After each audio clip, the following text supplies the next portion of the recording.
Hey friends, it's Jennifer with the Passionate Papery Company. I hope you guys are doing well. I'm back today with another tutorial of a page in our altered book. I've done a couple of these and I will put the links to these in the description box below if you want to go and check those out. So I'm going to do a Thanksgiving page because Thanksgiving is in the week coming up, and I just have some napkins that are old. If I go to a Thanksgiving or a Christmas party or a party that has a themed napkin, I will grab one up and save it. And so that's what I did here. I also have some orange tissue paper that I'm just going to tear around the edges and use that as well in the book.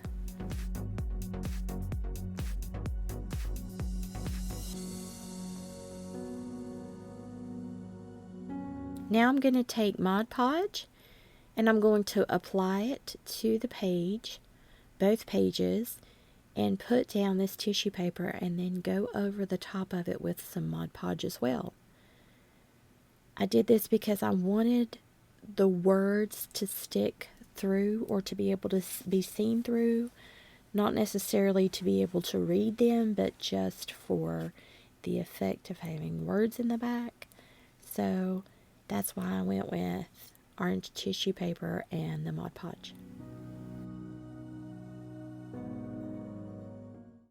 Now I'm going to take some acrylic gesso, white acrylic gesso. And I like this color orange, but it reminds me more of Halloween, and I want it to be Thanksgiving, so I want it to be a muted orange. So I just put some of that on top of the orange tissue paper. Here is one of my napkins. It looks like it's a Pioneer Woman napkin with a recipe on it.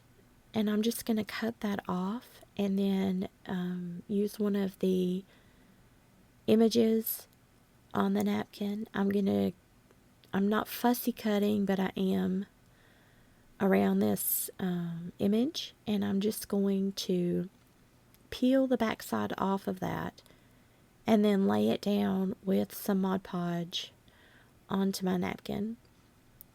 Here I'm trying to decide if that's cut around enough, and I'm just peeling the back off that second layer because I like the words on it, but I also want to cover them up.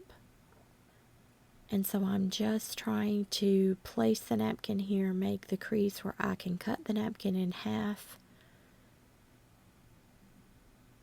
I'm sure you could Mod Podge it down into the fold of the page, but I didn't even try that. I just went ahead and cut it. It will be close enough for me.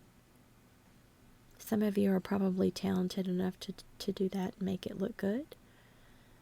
I felt better about cutting it, so I just went over the top of it with another layer of Mod Podge, and now I'm just drying it.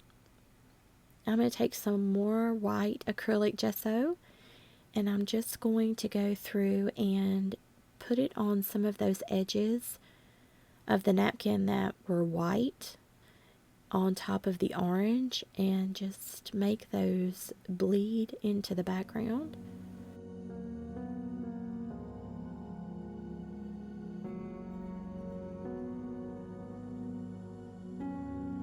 I'm going to take some acrylic paint. I have some gold and a couple of different green colors, and I'm going to put some onto the page. I don't want it to be grass green like a springtime green, so I'm just using the gold and the different greens to mix and match the colors to look more fall.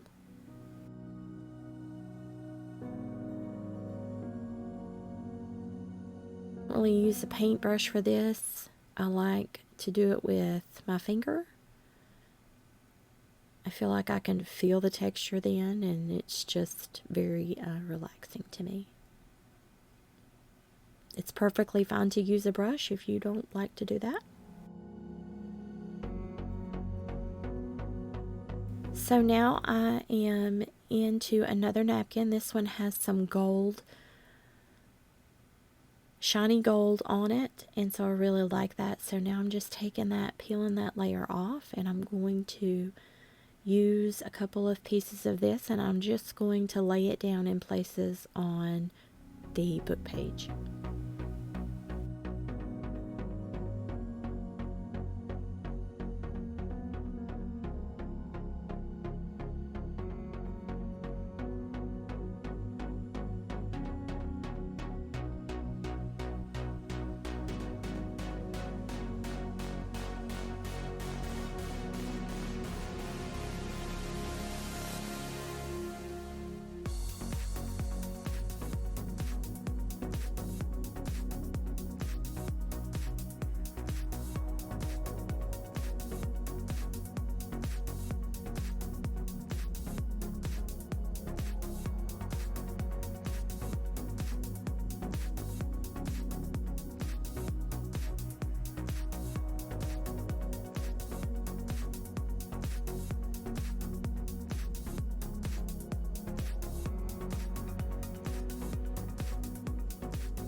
I have this other napkin that has the word grateful printed on it. So I'm just going to cut a section of this napkin out and cut the word grateful out. And I'm not super fussy cutting around it, but I am cutting around it because I want the white to fade into the background. So I'm just cutting around this, and then I will peel the layer off, the back layer off, and apply Mod Podge, and then apply Mod Podge over top of it. I just want to note here, if you're going to put Mod Podge on napkins, you need to be careful because the napkin is very thin and it can rip. And you're going to see right here that I wasn't as careful as I should have been, and the L kind of came apart from the U. The Mod Podge was still wet, so I was able to go back in there and kind of put that back together. But I just wanted to let you know, for those of you who have never Mod Podged with napkin before or tissue paper, you do have to be gentle with it because it will rip very easily.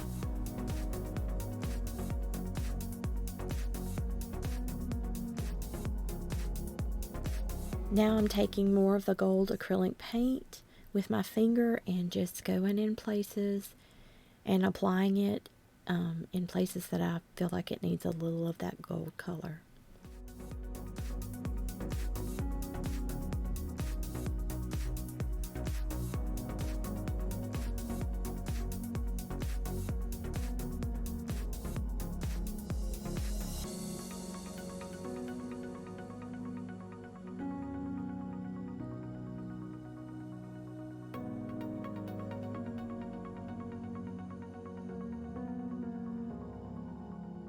I'm just going to dry it with my heat gun.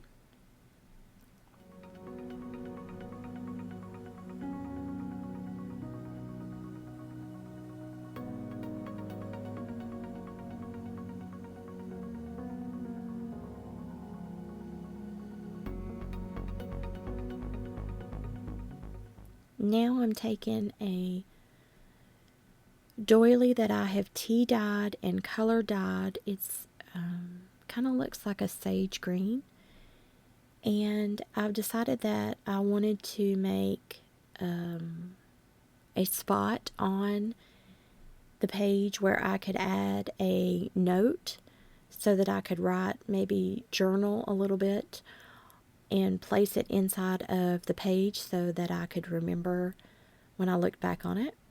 So I'm just trying to situate the doily into the page. I'm just folding it so I'll know where to cut the doily. And I'm taking a piece of craft paper. It is a cardstock, so it's a little bit thicker, and I'm just measuring where I want to make that paper. And I'm just going to fold it and cut it.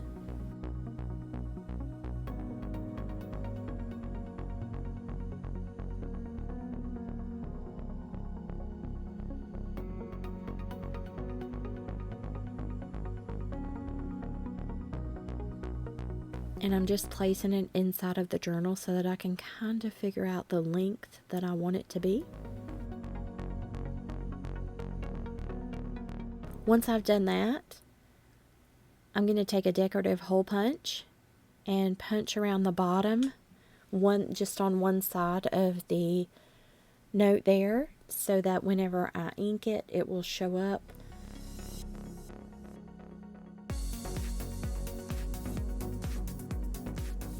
And I think that the punch matches the doily, the holes in the doily.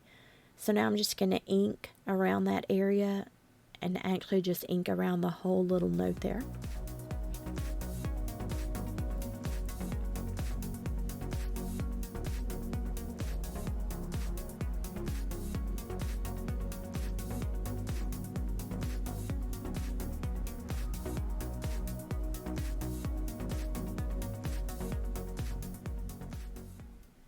Again, I'm just fitting it inside of the journal, making sure everything is going to fit correctly in there. And now I'm just going to take some glue. This is Elmer's school glue, but I put it in a fine tip bottle. And I'm just going to glue and lay it inside of that doily on the back side so that it will stay attached. And then I'm going to take the entire note and glue the back on the doily and place it inside of the journal.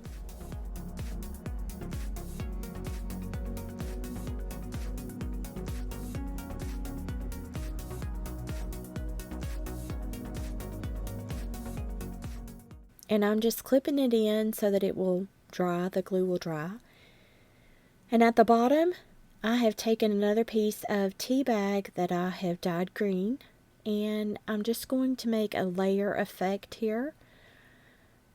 I'm just gluing a piece of the tea bag down, and then on top of that, I also take dryer sheets, used dryer sheets, and I will dye them a color.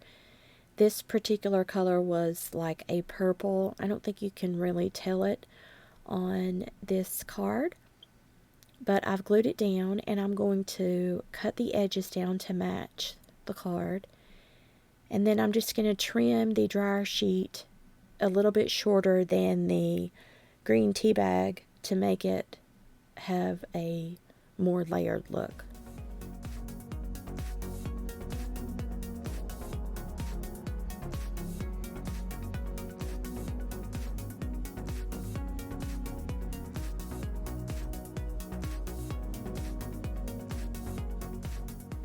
And I'm just going to dry it with the heat gun. You need to be careful if you use dryer sheets that are used. They don't shrink, but if you apply a high heat to them, they will shrink up because they're made out of a plastic material. So you need to be careful when you're doing that as well. I have some washi tape that my daughter purchased for me, and so it was from the Hobby Lobby. It was on sale, and so I liked a particular washi tape in there. It had some fall colored leaves on it, so I'm just taking it and applying it to the top of the note. It's not holding the note down, the journaling spot inside of the journal, because I glued it down, but I'm applying it just for the effect. I also took some it had words written on it on the tape, and I applied it as well. And I'm going to take just a Sharpie pen. It's one of my favorites. And I'm just going to write the words Thanksgiving 2023 on it so that I will know. And then here's the note where I can write inside with all of the layers on it. And I'm just going to trim the sides of the pages down where I laid the napkin on top. I didn't cut it down to exactly fit the page. I laid it on there, and then after I've dried it, I've cut it down. And here I'm taking some buttons that I have made. They're paper buttons, and I have a tutorial coming up on that. I've threaded it with some baker's twine, and I just glued it down, applied it to the washi tape to make it look like it was sewn in there to the page, and I've just put a clip in there until the glue dries. And now I'm threading 2 more paper buttons onto the same baker's twine.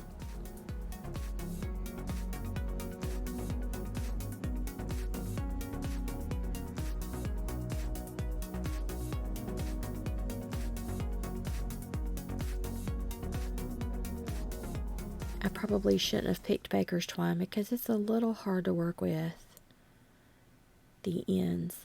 But I'm just going to glue these 2 buttons down on the page.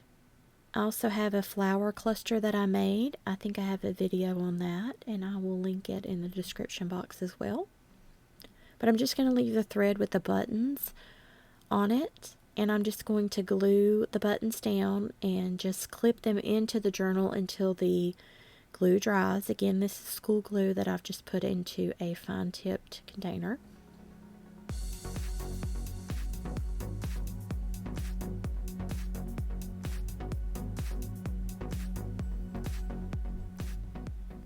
And now I'm going to glue the flower cluster down as well to the page. I'm also going to add another piece of washi tape that was from the journal, the writing on the other side.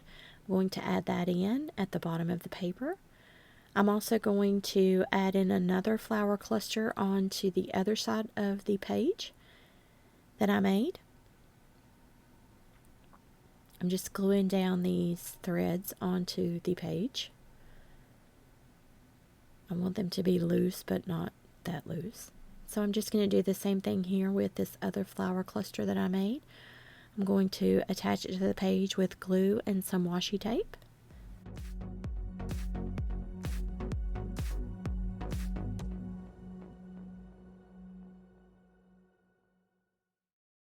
And so this is the altar journal page that I did for Thanksgiving.